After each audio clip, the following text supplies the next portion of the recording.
Hello students, आज की इस वीडियो में मैं आपको बताऊंगा हरियाणा बोर्ड क्लास 12 हिंदी नैतिक शिक्षा पाठ नंबर 10 के क्वेश्चन आंसर। नई बुक आपकी है आदर्श जीवन मूल्य उत्तरा। पाठ का नाम है हेमचंद्र विक्रमादित्य। शुरू करते हैं वीडियो को। मैं हूं अजय और आप देख रहे हैं CCL चैप्टर। लेकिन वीडियो शुरू करने से पहले आपको बता दूं, अगर आपको हरियाणा बोर्ड क्लास 12 नैतिक शिक्षा के बुक सॉल्यूशंस की वीडियो देखनी है, डिस्क्रिप्शन में प्लेलिस्ट का लिंक है, वहां से देख लेना। उसके अलावा अगर आपको जो है हरियाणा बोर्ड के लिए क्लास 12 के लिए स्टडी मटेरियल चाहिए, जिसके अंदर आपको जो है नोट्स, इंपॉर्टेंट क्वेश्चन, बुक्स के solution, old question paper, model paper, syllabus, marking scheme, news वगैरह सब चीज़ें मिलेंगी। गूगल पर जाकर सर्च कर लेना cclchapter.com। इस वेबसाइट पर आपको हरियाणा बोर्ड के लिए सारा स्टडी मटेरियल मिल जाएगा। अब शुरू करते हैं पाठ को।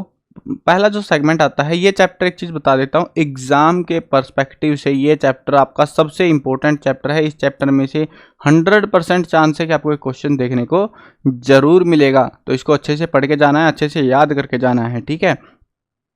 पहला और इम्पोर्टेंट क्वेश्चन साथ में मैं आपको बता दूंगा वीडियो में ही। पहला सेगमेंट आता है पाठ से। हेमू का जन्म कब और कहाँ हुआ था? हेमू का जन्म संवत 1556 में अलवर के समीप माछेरी गांव में एक समृद्ध परिवार में हुआ था। इंपॉर्टेंट क्वेश्चन है एग्जाम के पर्सपेक्टिव से।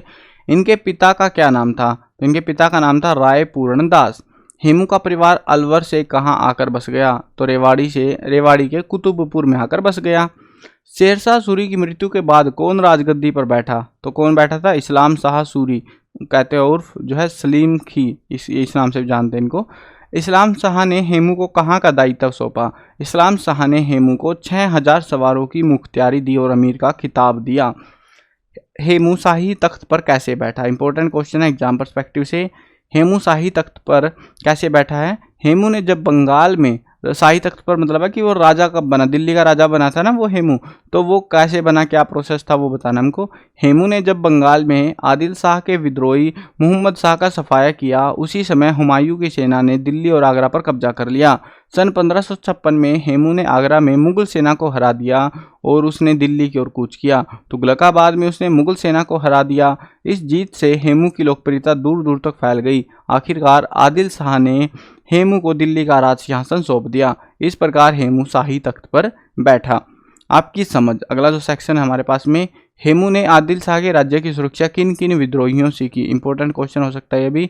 हेमू ने इब्राहिम खां, मोहम्मद खां, ताज करानी, फखरवान नूरानी आदि अनेक अफगान विद्रोहियों की बगावत को कुचलकर आदिल शाह के राज्य की सुरक्षा की। हेमू को आदिल शाह द्वारा बंगाल भेजे जाने पर किसने उसकी गैर हाजिरी में दिल्ली और आगरा पर हमला किया और उसका क्या परिणाम हुआ? तो किसने हमला किया था? हेमू की अनुपस्थिति का फायदा उठाकर हुमायूं की मुगल सेना ने दिल्ली पर हमला किया और अधिकार कर लिया, जमा लिया, कब्जा कर लिया। हेमू को विक्रमादित्य की उपाधि से कब नवाजा गया?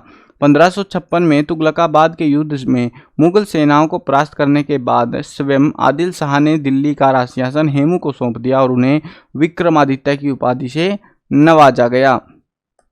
तो ये क्वेश्चन भी इंपॉर्टेंट हो सकता है आपके लिए। तो ये मैंने इंपॉर्टेंट क्वेश्चंस भी आपको सारे बता दिए हैं और साथ में ये चैप्टर के तो वैसे मैं रिकमेंड करूँगा सारे के सारे क्वेश्चन, जितने क्वेश्चन मैंने वीडियो में कराए हैं, ये सारे क्वेश्चन आपको करके जाने हैं अच्छे से याद। जो मोस्ट इंपॉर्टेंट मैंने हाईलाइट कर दिए बीच में, जिनके चांसेस ज़्यादा रहेंगे इस चैप्टर से एग्जाम में पूछे जाने की। आई होप क्लियर हो गया होगा चैप्टर के क्वेश्चन आंसर। बाकी चैप्टर्स की वीडियोस अगर देखनी है, नहीं देखी है, तो आप देख सकते हो प्लेलिस्ट के लिंक से। और अगर चैनल पर नए हो सब्सक्राइब कर लेना, क्योंकि इसी चैनल पर आपको फाइनल एग्जाम की तैयारी, हाफ ईयरली या जो भी एग्जाम्स आते रहेंगे सब की तैयारी, और बाद में जब 12th कंप्लीट हो जाएगी उसके बाद जो एडमिशन्स के अपडेट आते हैं, फॉर्म्स वगैरह, कॉलेज, सब चीज़ें आपको इसी चैनल पर देखने को मिलने वाली है। तो सब्सक्राइब नहीं किया है, सब्सक्राइब कर लेना याद से। मिलते हैं नई वीडियो में। Bye bye.